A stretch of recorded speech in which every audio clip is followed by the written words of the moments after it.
di bulan puasa ini, di bulan Ramadan, menyempatkan waktu untuk berhenti sejenak untuk mengadakan kegiatan mengaji ya, kajian. Tentu berkumpulnya kita pada siang hari ini insya Allah oleh Allah Subhanahu wa Ta'ala dihitung sebagai amal soleh, lebih-lebih ini di bulan Ramadan. Salawat ma'assalam mari kita haturkan kepada junjungan kita Nabi Agung Muhammad Sallallahu Alaihi Wasallam. Mudah-mudahan kita semua mendapatkan syafaat dari beliau baik di dunia maupun di akhirat.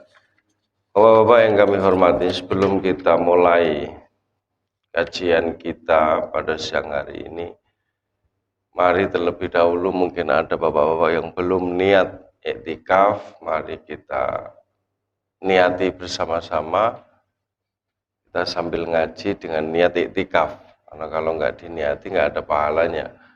Mari kita bersama-sama untuk niat iktikaf. Bismillahirrahmanirrahim.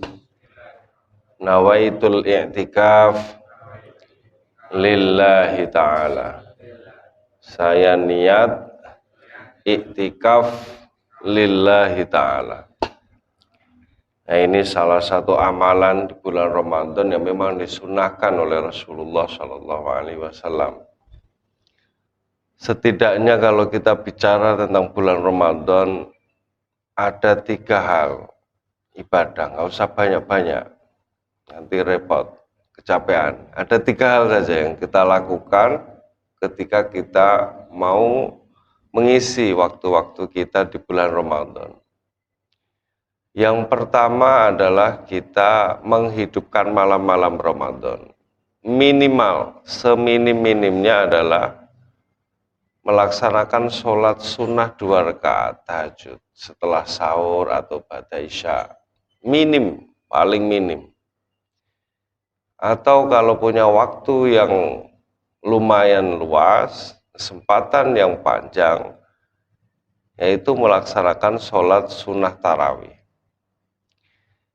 Man qoma Ramadan imanan wahtisaban ghufira lahu ma taqaddama min dzambi. Siapa yang menghidupkan malam-malam bulan Ramadan dan melaksanakan sholat sunnah itu, maka Allah akan mengampuni semua dosa-dosa yang telah lalu. Walaupun 2 rakaat yang pertama. Yang kedua, banyak-banyak berzikir. Zikir itu nggak usah banyak, bagus, tapi yang penting istiqomah. Al istiqomah khairun min alfi karomah. Istiqomah itu lebih utama, lebih bagus dari 1000 karomah. Al istiqomah. Keramat-keramat orang bisa terbang, orang dibacok nggak kenapa-napa itu jauh di bawah daripada kegiatan ibadah yang dilakukan secara istiqomah.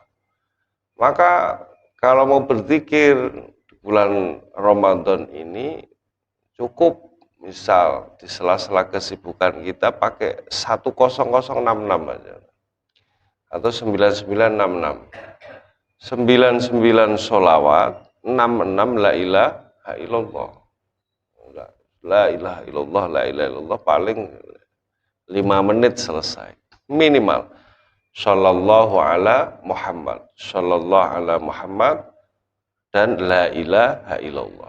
10066 100 sholawat, 66 la ilaha illallah. Ini penting. Wa ma kana Allahu liyu'adzibahum wa anta fihim. Allah tidak akan mengazab, menghukum, memberi cobaan kepada seseorang, kepada satu komunitas ketika nama Nabi Muhammad disebut.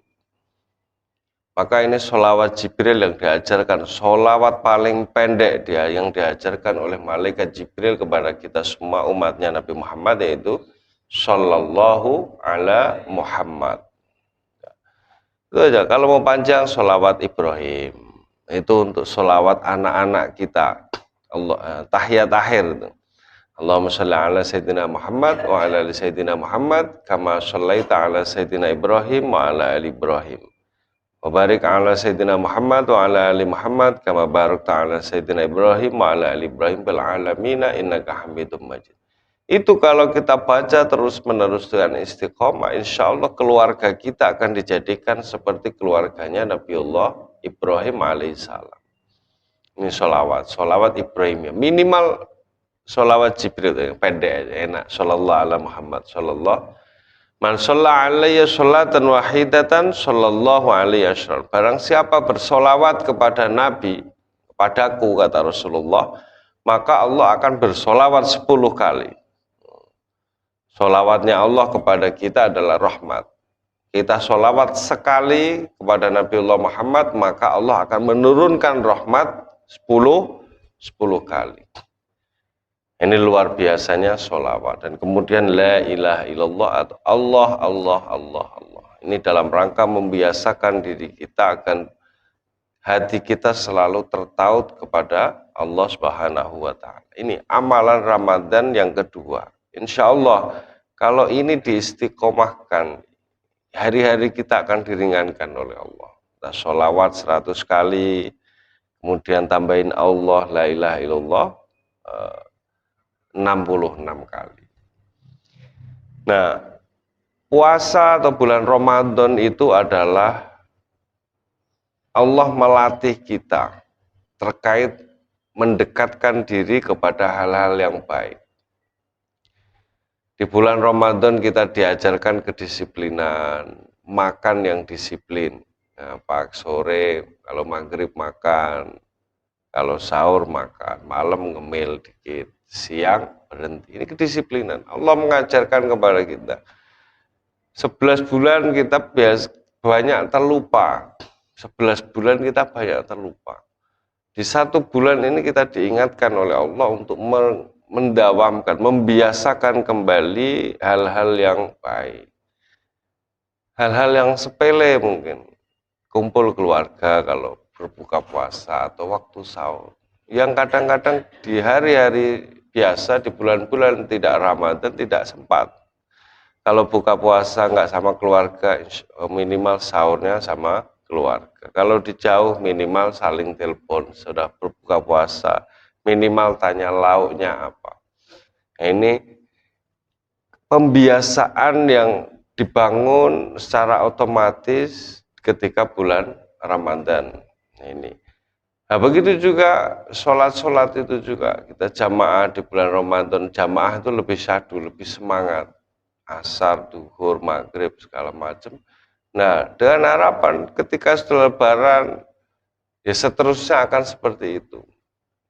Pembiasaan selama 1 bulan ini, karena orang itu kalau sudah punya udah punya rutinitas 1 bulan biasanya akan menjadi kebiasaan. Ini kalau teori habitus itu biasa-biasa, bisa karena biasa.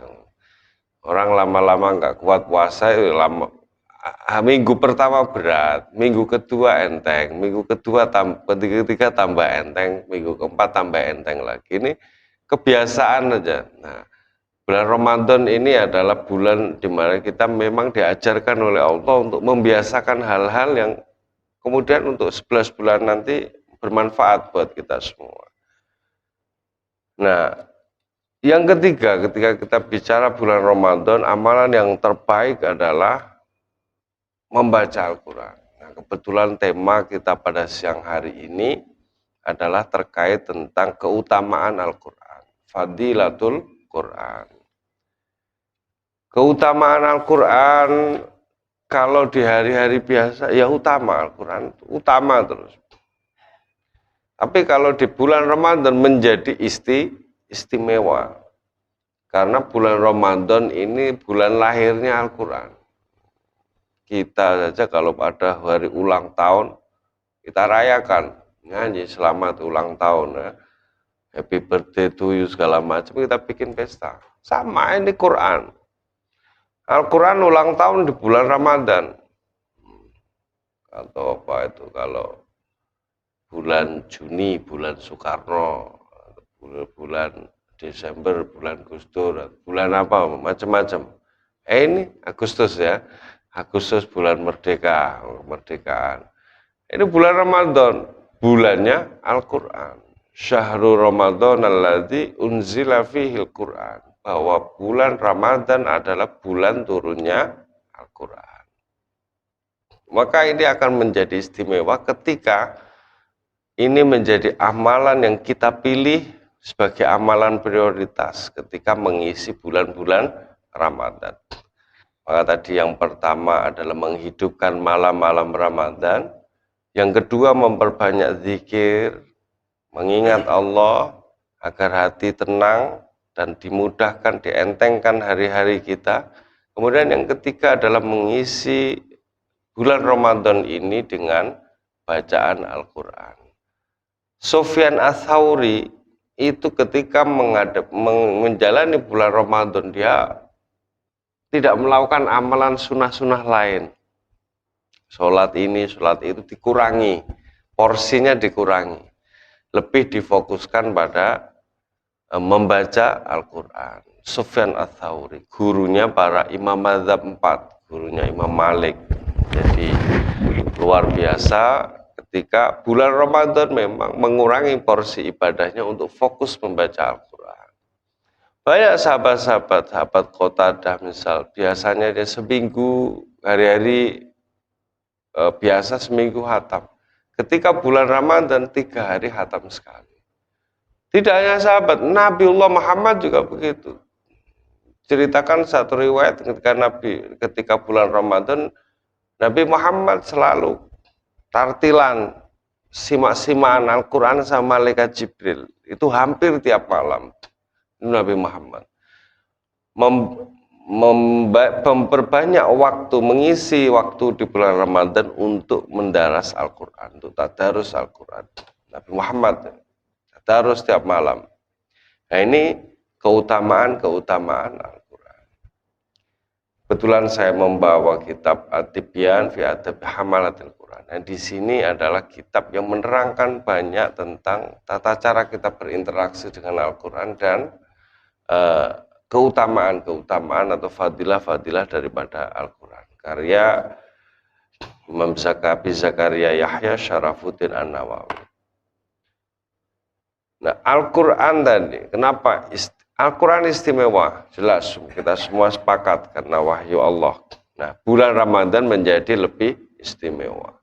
Syahrul Ramadan alladzi unzila fil Quran. Bahwa bulan Ramadan adalah bulan turunnya Al-Quran. Lebih spesifiknya, inna anzalnahu fi lailatul qadr. Bahwa Al-Quran diturunkan oleh Allah fi lailatul qadr. Di malam Lailatul Qadar. Dalam satu riwayat An Abi Sa'id Al-Khudri radhiyallahu anhu anan Nabi sallallahu alaihi wasallam qala Man syaghalahul Qur'an wa dzikri am mas'alati a'taituhu afdalu ma u'tis sa'ilin wa fadlu kalamillahi subhanahu wa ta'ala ala sairil kalam ka fadlillahi ta'ala ala khalqi. Man syaghalahul Quran, barang siapa yang menyibukkan waktunya untuk Al-Quran, zikri ammas alati, sehingga orang ini tidak sempat meminta atau berdoa kepada Allah tentang masalah-masalahnya, tentang kebutuhan-kebutuhannya. Atau itu afdalu ma'utis sa'ilin, maka Allah yang akan mencukupi semua kebutuhan-kebutuhan orang yang disibukkan dengan Al-Quran. Jadi kalau kita ini waktu 24 jam terus kita buat baca Quran terus, misal susah sekarang, nggak mungkin ya. Al-Quran itu Allah akan mencukupi sehingga kita itu nggak sempat berdoa. Gak sempat, ya Allah minta ini, minta itu, gak sempat. Maka Allah akan mencukupi orang itu, apapun kebutuhannya. Nah ini terbukti memang, saya punya pengalaman menarik. Saya dulu punya guru, almarhum Kiai Haji Muhammad Munawir, muridnya Kiai Arwani. tiap hari, setahu saya di situ 10 tahun, 11 tahun mungkin. Saya bersama beliau, waktunya 24 jam tidak digunakan apapun kecuali satu membaca Al-Quran dan nerima tamu. Dua doang. Nggak kerja. Nggak kerja. Sehari paling minim itu 5 juz. Paling minim. Jadi kalau seminggu pasti hatam. Kamis sore pasti hataman. Pasti doa hataman. Kalau bulan Ramadan seperti ini, biasanya minimal 3 hari hatam. Kalau lagi bepergian, misal perjalanan itu naik mobil gitu, seharian, berangkat itu dari mulai Al-Fatihah, pulang itu sudah Anas, kalau seharian. Ini saya saksi bagaimana 11 tahun saya bersama beliau. Namanya Munawir. Itu memang semua kebutuhan hajatnya itu dicukupi oleh Allah. Bukan dari dikasih orang, bukan. Ada banyak. Saya disuruh beli apa itu nyingkap sajadah itu ada duitnya. Saya disuruh beli motor waktu itu untuk kebutuhan belanja ke pasar, butuh uang 2 juta. Dan saya yang nata itu sajadah untuk imam beliau. Emang nggak ada uangnya. Begitu saya ngomong minta uang, kasih 1 juta. Orang 1 juta disuruh ngambil. Itu sering.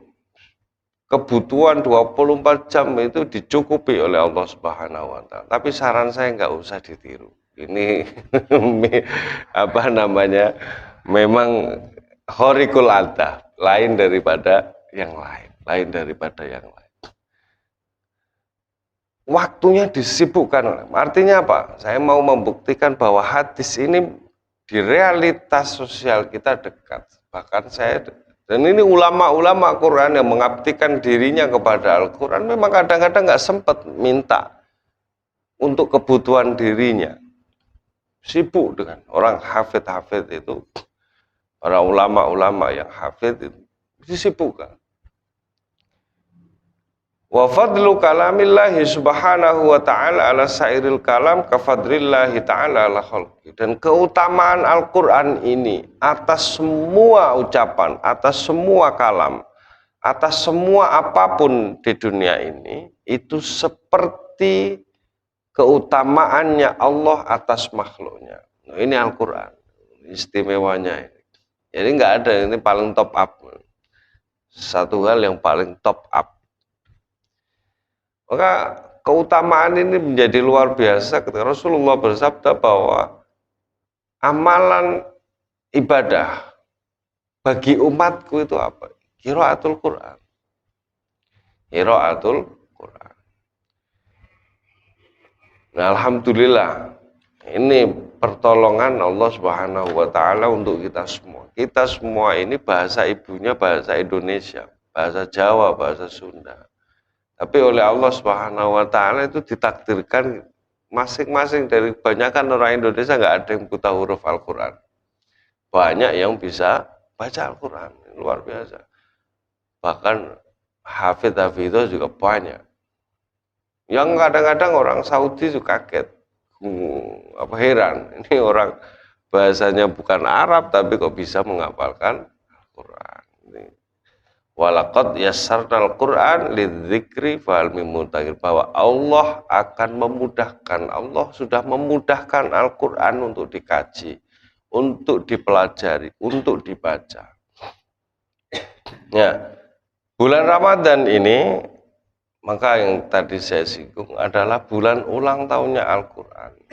Artinya ketika kita memperbanyak membaca Al-Qur'an di bulan Ramadan, maka pahalanya juga luar biasa.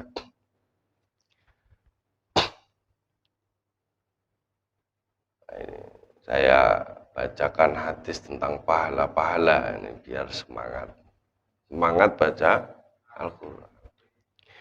Man qara'a harfan minal Qur'ani falahu hasanatun wal hasanatu bi asyri amsaliyah. Barang siapa Siapa orangnya yang membaca Al-Quran satu huruf, barang siapa membaca satu huruf dari Al-Quran, maka akan mendapatkan satu kebaikan. Wal hasanatu bi asyri amsalih, dan satu kebaikan itu bandingannya itu 10 kebaikan. Padanannya itu 10 kebaikan kalau kita membaca Al-Quran. La aqulu alif lam mim harfun walakin alifun harfun walamun harfun wa mimun harfun. Cara ngitungnya tidak alif lam mim satu huruf, tidak, tapi alif satu huruf, lam satu huruf, mim satu huruf. Ini kalau hari biasa, hari-hari biasa berarti mendapat 30 kalau kita baca alif lam mim, 30 kebaikan. Kalau di bulan Ramadan dilipat gandakan, betul ya. Dilipat gandakan berapa kali itu? 10 kali ya. Berarti kalau kita baca alif lam mim 300 kebaikan. Ini luar biasanya. Maka ibadah yang paling utama apa? Baca Al-Quran. Paham nggak paham, itu paling utama. Kalau kita paham, kita akan mendapatkan ilmu yang luar biasa banyak. Kalau kita nggak paham, kita akan mendapatkan ketenangan dan kebersihan jiwa. Ini janjinya Al-Quran. Satu-satunya kitab yang ketika kita membaca mendapat pahala. Nah, ini kalau kita baca Quran, satu huruf sama dengan satu kebaikan. Dan satu kebaikan itu padanannya 10 kebaikan. Kalau mau banyak pahala, ya udah baca Quran, bismillahirrahmanirrahim. Hafalnya apa misalnya? Hafalnya surat-surat pendek, dibaca. Qul huwallahu ahad, Allahus samad, lam yalid wa lam yulad wa lam yakul lahu kufuwan. Dibaca terus. Kalau bisanya hafalnya kulhu aja udah. Karena itu minal Quran, min kitabillah, bagian dari Al-Quran yang pahalanya juga luar biasa. Atau bismillahirrahmanirrahim, bismillahirrahmanirrahim. Terus bismillahirrahmanirrahim. Itu sama dengan juga membaca Al-Quran. Karena bagian dari Al-Quran. Nah, kalau mau dischedulekan, dijadwalkan, maka bisa. Setiap habis sholat ya gini, sholat itu 5 waktu kan.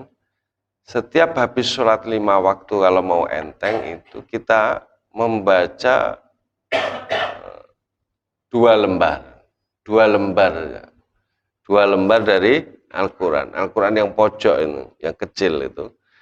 Yang cetakan Madinah atau Kudus yang Utsmani itu, satu juznya itu 10 lembar. Maka kalau kita setelah sholat baca 1 lembar aja, sehari kita udah membaca 1 juz.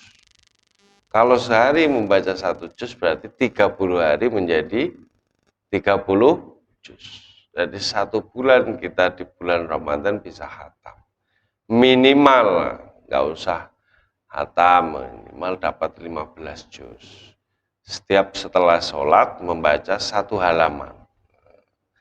Nah, ini cara-cara orang dahulu. Memang harus dipaksa dan ada kreativitas, ada inovasi. Saya mau akan bercerita bagaimana luar biasanya para ulama-ulama dahulu, lebih-lebih sunan-sunan dahulu, orang-orang yang menyebarkan agama Islam dalam membumikan Al-Quran di tengah-tengah masyarakat. Itu dengan cara yang halus, cara yang tidak sadar bahwa kita ini tiap seminggu sekali minimal membaca Al-Quran. Ini kalau di desa-desa. Maka ini perlu ditiru, kita tiru walaupun kita di perkotaan, ya, di Jabodetabek hitungannya perkotaan, di perumahan, maka akan bisa kita tiru inovasi dari para ulama-ulama terdahulu yang ada di Indonesia. Ulama dulu di Indonesia itu sadar bahwa orang Indonesia itu bahasa umumnya adalah Jawa, bahasa ibunya adalah bahasa Jawa, bahasa Sunda, yang berat kalau membaca Al-Quran. Alamin jadi ngalamin, itu kan. Fitnah jadi fitnah, jadi P. Gak bisa fa jadi pa. Maka kalau sendiri kita membaca Al-Quran sendiri, saya yakin berat. berat. Kalau kita menyempatkan waktu sendiri itu berat. Kecuali kalau kita baru punya kebutuhan banyak, banyak, lagi pusing, lagi banyak masalah, enteng. Maka orang-orang dulu itu bikin kegiatan kolektif membaca Al-Quran, membumikan Al-Quran itu kolektif. Seperti kumpul di malam Jumat itu kan, membaca surat Yasin bersama-sama, membaca tahlil, ayat kursi, atau di selesai sholat membaca ayat kursi, bagian dari Al-Quran, membaca muawwidzatain, kulhu muawwidzatain, kemudian apa itu, akhir surat Al-Baqarah, yang itu bagian daripada Al-Quran.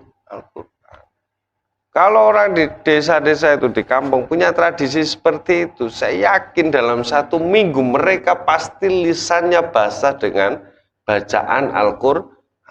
Walaupun dia tidak bisa baca loh, buta huruf Al-Quran misal, tapi dia 1 minggu sekali pasti bisa dipastikan dia terbasahi dengan bacaan Al-Quran yang dia tiba-tiba hafal karena sering dilafalkan.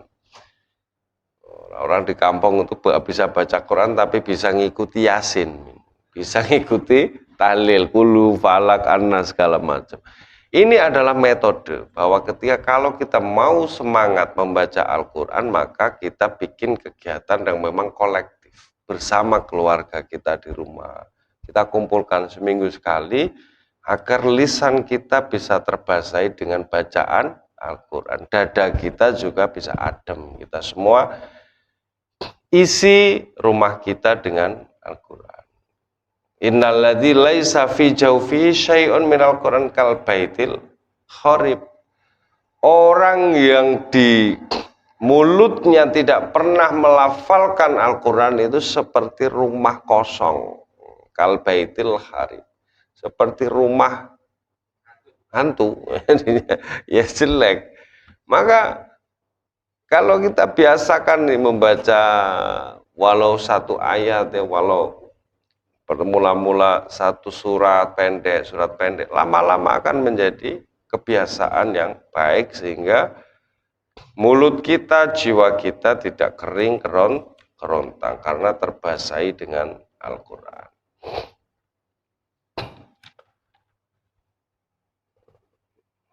Kemudian yang terakhir. Perumpamaan orang yang membaca Al-Quran. Nah ini, utamaan lagi. Mathalul mu'min, wa Nabi Musa al-Asy'ari. Nabi Musa al-Asy'ari ini ada ulama Quran juga. Yang ketika tahkim peristiwa perang ya, antara Sayyidina Ali dengan Muawiyah menjadi ketua tahkimnya ini. Musa al-Asy'ari kalah dengan Amr bin As. Karena beliau ulama Quran. Ulama Quran itu pendiam-pendiam, diajak untuk diplomasi susah, kalah. Wa an Nabi Musa al-Asy'ari radhiyallahu anhu qala Rasulullah sallallahu alaihi wasallam, "Matsalul mu'min alladzi yaqra'ul Qur'an matsalul utrujah, rihuha thayyibun wa ta'muha thayyibun." Perumpamaan orang mukmin yang membaca Al-Quran itu seperti jeruk utrujah. Rihuha thayyibun wa ta'muha thayyibun. Baunya enak, baunya seger, wangi. Wa ta'muha thayyibun. Rasanya juga enak, jeruk. Wa matsalul mu'min alladzi la yaqra'ul Qur'an matsalut tamrah la rihalaha wa ta'muha khulwan. Orang mukmin kita ini yang tidak membaca Al-Quran, perumpamanya itu seperti kurma, tamroh, nggak ada baunya, la rihalaha wa ta'muha khulwan, tapi rasanya manis. Wa matsalul munafiq alladzi yaqra'ul Qur'an matsalur raihanah rihuha thayyibun wa ta'muha murrun. Perumpamaan orang munafik yang membaca Al-Quran itu seperti kembang wangi-wangian, kembang setaman itu mungkin ya. Rihuha thayyibun, baunya enak, wangi. Wa ta'muha murrun, tapi kalau dimakan rasanya pahit. Wa matsalul munafiq la yaqra'ul Qur'an kamatsalil handhalah. Laisa laha riha wa ta'muha murrun. Perumpamaan orang munafik yang tidak membaca Al-Qur'an maka seperti broto wali. Apa? Mengerti ya, broto wali luar biasa pahitnya itu. Rasanya nggak enak, baunya nggak enak, nggak ada baunya, dan rasanya pahitnya luar biasa. Perumpamaan orang yang membaca Al-Quran. Maka kita tinggal memilih. Ya, sebagai mukmin mau seperti jeruk yang baunya wangi, rasanya enak, atau seperti korma yang nggak ada baunya tapi rasanya manis, atau seperti kembang tadi, kembang setaman, ada baunya wangi tapi rasanya pahit. Tinggal pilih. Maka ini kesempatan buat kita semua. Mudah-mudahan kita bisa seperti Utrujah, orang mukmin yang senantiasa membiasakan diri dan cinta terhadap Al-Quran. Nah, dalam Al-Quran itu terkenal ada satu hadis untuk penutup. Kun aliman au muta'alliman au mustamian au muhibban wala takun khomisan. Jadilah kita semua ini sebagai orang yang mengajarkan Al-Quran, orang yang pintar Al-Quran, au muta'alliman, atau orang yang mengajar Al-Quran, karena khairukum man ta'allama Al-Quran wa 'allama. Kalau tidak bisa, minimal menjadi pendengar Al-Quran, atau minimal menjadi pecinta Al-Quran yang senang mendengarkan Al-Quran. Mudah-mudahan kita semua menjadi 4 minimal yang cinta ini, yang senang mendengarkan.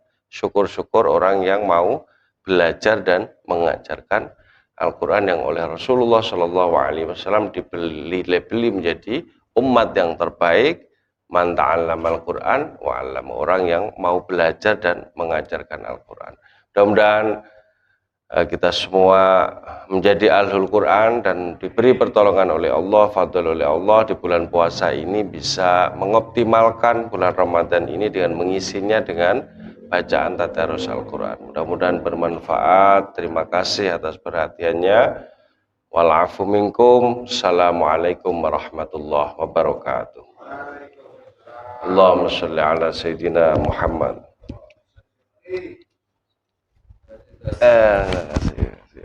Alhamdulillah.